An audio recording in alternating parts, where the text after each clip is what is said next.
आज हम पढ़ेंगे क्लास 6 एनसीईआरटी चैप्टर 6 पृथ्वी के प्रमुख स्थल रूप। पृथ्वी पर अगर आप पृथ्वी को देखें तो सभी जगह एक समान नहीं होती है। कुछ भाग पृथ्वी पर नीचे धंसे हुए होते हैं और कुछ भाग ऊपर उठे हुए होते हैं। इन स्थल के निर्माण में पृथ्वी पर दो प्रक्रियाएं महत्वपूर्ण हैं, एक आंतरिक प्रक्रिया और दूसरी होती है बाह्य प्रक्रिया। जो आंतरिक प्रक्रिया होती है, जो हमारी धरती है उसके जो अंदर प्रक्रिया होती है वो उसमें महत्वपूर्ण है ज्वालामुखी उद्गार और भूकंप। इन जो दो प्रक्रियाओं के कारण स्थल का निर्माण होता है, स्थलाकृतियों का निर्माण होता है। और बाह्य क्रिया इस तरह अगर हम देखें तो उसके लिए महत्वपूर्ण है बाढ़, वायु, नदियों से आए हुए जल, ये सब क्रियाएं जो हैं ये महत्वपूर्ण हैं। और यहाँ देखिए दिया हुआ है बाह्य प्रक्रिया स्थल के लगातार बनने एवं टूटने की प्रक्रिया। पृथ्वी की सतह के टूटकर घिस जाने को अपरदन कहते हैं। अब हम अगर अपरदन के बारे में पढ़ते हैं, ये हम बाह्य प्रक्रिया के बारे में पढ़ रहे हैं। अपरदन उसे कहते हैं जैसे कोई स्थलाकृति बनी हुई है और वो बाढ़ के कारण या फिर वायु द्वारा ये हिमानी जो जल लाती है, नदियाँ जो अपना जल लेकर आती हैं वो घिस घिस करके अपरदन करती है, यानी जो कोई भी स्थलाकृति बने चट्टान या कोई भी चीज़ है तो उसको तोड़ रही हैं, तो उसी को कहते हैं अपरदन, यानी टूटने को, घिसने या टूटने को अपरदन कहते हैं। अब जब वही अपरदन एक स्थान से दूसरे स्थान पर जाता है तो उस जाने वाले टूटने के बाद मतलब एक स्थान से दूसरे स्थान जाता है उसको कहते हैं परिवहन। अब वो एक स्थान से दूसरे स्थान पर जाकर दूसरी स्थलाकृति का निर्माण करता है उसको कहते हैं निक्षेपण। यानी एक जगह से टूटा और फिर वो दूसरी जगह गया और फिर वहां जाकर एक स्थलाकृति का निर्माण हुआ, इसे कहते हैं अपरदन, परिवहन और निक्षेपण। टूटने को अपरदन, जाने को परिवहन और दूसरी जगह बनने की जो स्थलाकृति बनती है उसको कहते हैं निक्षेपण।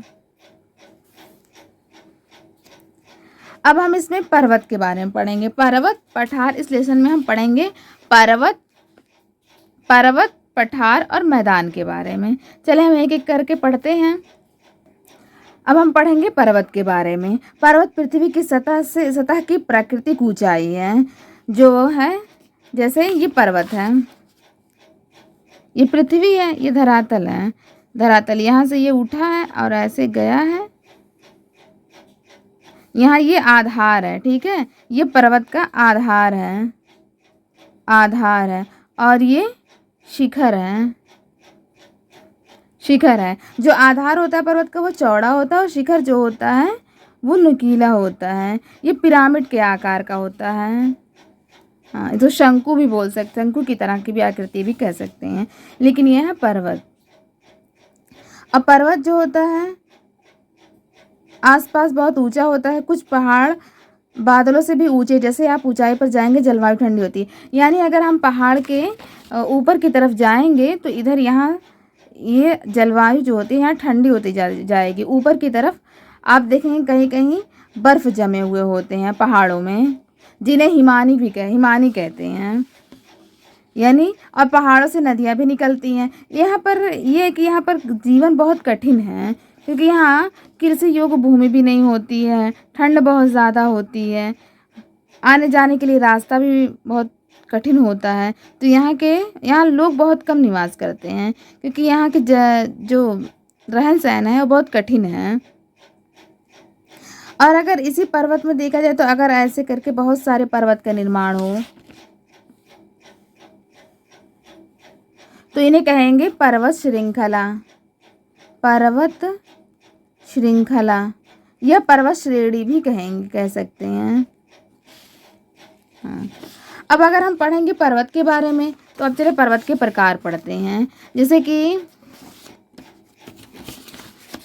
पर्वत के प्रकार में अगर देखेंगे तो है पर्वत के प्रकार, इसमें है एक है वलित पर्वत और दूसरा है भ्रंशोत्थ पर्वत और तीसरा है ज्वालामुखी पर्वत। अब हम बात करेंगे वलित पर्वत। वलित के पर्वत के बारे में अगर देखें तो इनका निर्माण यहाँ से दबाव और इधर से दबाव के कारण निर्माण होता है इनका। वलित पर्वत यानी वलय बनता है तब इनका निर्माण होता है वलित पर्वत। वलित पर्वत के यानी एक तरफ से दबाव पड़ा, दूसरे तरफ से दबाव पड़ा और ये पहाड़ उठ करके वलय हुआ इसमें, इसी को कहते हैं वलित पर्वत। वलित पर्वत के उदाहरण हिमालय हैं, आल्प्स हैं, अरावली है, अपलेशियन है, यूराल है। अरावली जो पर्वत श्रृंखला है, पर्वत है, ये विश्व की सबसे पुरानी वलित पर्वत है। ये हमारे भारत में पाई जाती है। और अगर आप भ्रंशोत पर्वत की बात करें तो भ्रंशोत पर्वत जो होता है ये आधार है, इसका निर्माण कुछ यूं होता है, यानी ये भाग उठे रहते हैं, अगल और बगल के भाग उठे रहते हैं और बीच का भाग नीचे धंस जाता है। इसको कहते हैं, जो ऊपर उठा भाग होता है उत्खंड भ्रंश, और जो नीचे धंस जाता है उसको कहते हैं द्रोणिका भ्रंश। द्रोणिका भ्रंश कहते हैं उत्खंड, यानी ये उठा रहता है, इधर अगल बगल के भाग उठे रहते हैं, बीच के भाग नीचे धंस जाता है, इसी को कहते हैं भ्रंशोत पर्वत। देखिए यहाँ लिखा हुआ है, जब बहुत बड़ा भाग टूट जाता है, ऊर्ध्वाधर रूप में विस्थापित हो जाता है तो भ्रंशोत पर्वत का निर्माण होता है। ऊपर उठे हुए खंड को उत्खंड यानी हार्स्ट, इसको कहते हैं उत्खंड और इसी को कहते हैं हार्स्ट, और हार्स्ट बोलते हैं। और नीचे धंसे हुए खंडों को द्रोणी भ्रंश यानी ग्राबेन भी इसको कहते हैं। इसका उदाहरण है राइन घाटी, यूरोप में पाई जाती है, और है वासजेस पर्वत भी है। अब हम बात करें अगर ज्वालामुखी पर्वत की, तो ज्वालामुखी जब उद्गार होता है पृथ्वी में, देखिए यहाँ फिगर बना हुआ है, ये ज्वालामुखी है, यहाँ उद्गार हो रहा है और यहाँ पर ज्वालामुखी से राख, वाष्प, गैस आदि निकलते हैं और राख भी निकलते हैं, और फिर जब यही राख निकलते तो यहाँ पर्वत का निर्माण होता है, जिसे ज्वालामुखी पर्वत कहते हैं। इसका उदाहरण है माउंट किलिमंजारो, अफ्रीका में पाया जाता है, फ्यूजियामा जापान में पाया जाता है।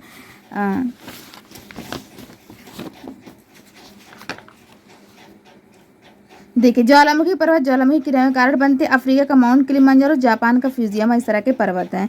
और जो ये पर्वत होते हैं ना, ये बहुत लाभदायक होते हैं, इनसे बहुत सा फ़ायदा होता है। जिस देश में होते हैं वहाँ बहुत फ़ायदा होते हैं, क्योंकि यहाँ बहुत सी नदियाँ हैं, और जो नदी हैं जिनसे हमें जल प्राप्त होता है, जिससे हम सिंचाई करते हैं, पन बिजली उत्पादन यानी बिजली का उत्पादन भी हम इससे करते हैं।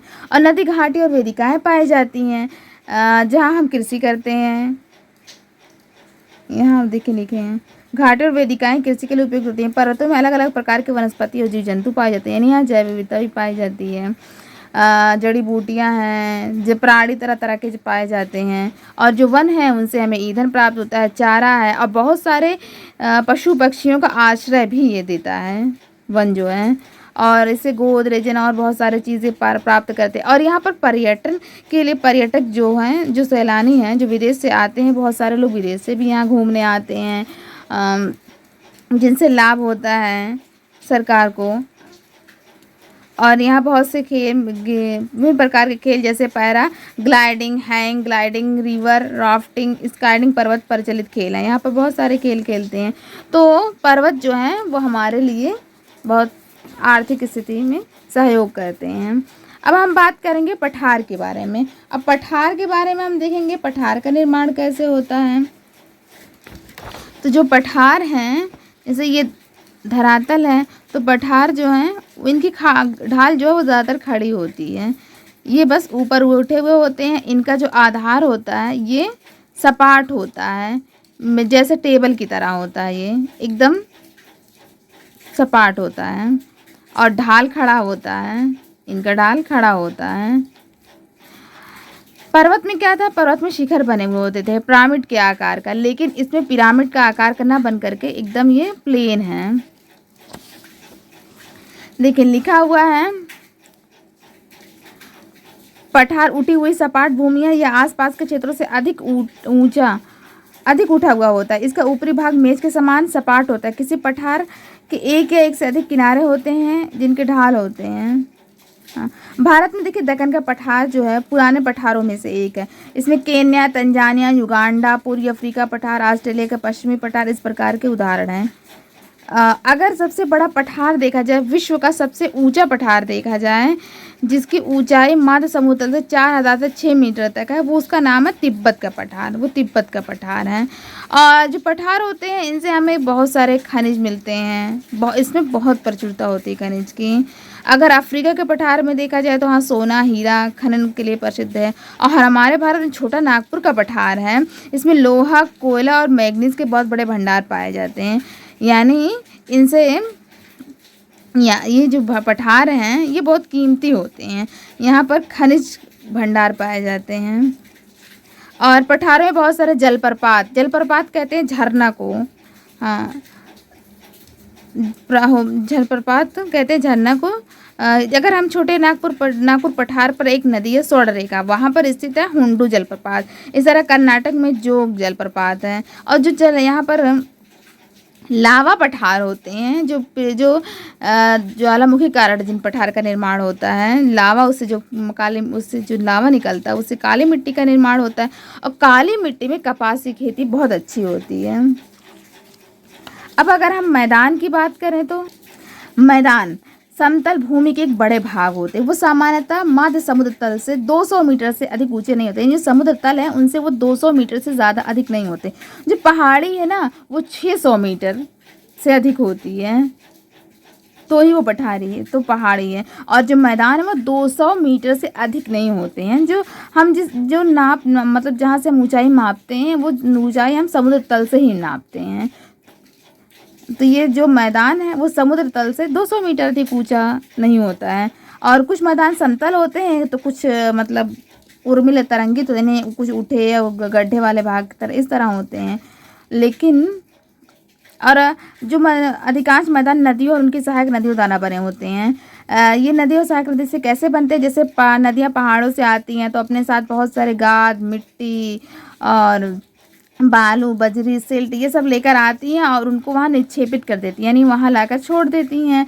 और फिर उनसे मतलब जो उपजाऊ मिट्टी प्राप्त हो जाती है। तो इनसे मैदान का निर्माण होता है। वो जो बजरी, सिल्ट ये सब आते हैं उन्हीं से निर्माण होता है। और ये बहुत उपजाऊ होती हैं। यहाँ बहुत अच्छी कृषि होती है। और जो मैदानी भाग होते हैं वहाँ के जो जीवन है, रहन सहन है वो बहुत आसान है। यहाँ पर परिवहन के जो साधन होते हैं वो बहुत आसानी से बन जाते हैं। वो हमारे लिए बहुत मतलब कम समय वाले होते हैं। और यहाँ पर रहने के लिए जलवायु भी ठीक होती है, तो इसलिए यहाँ बहुत सारी जनसंख्या पाई जाती है।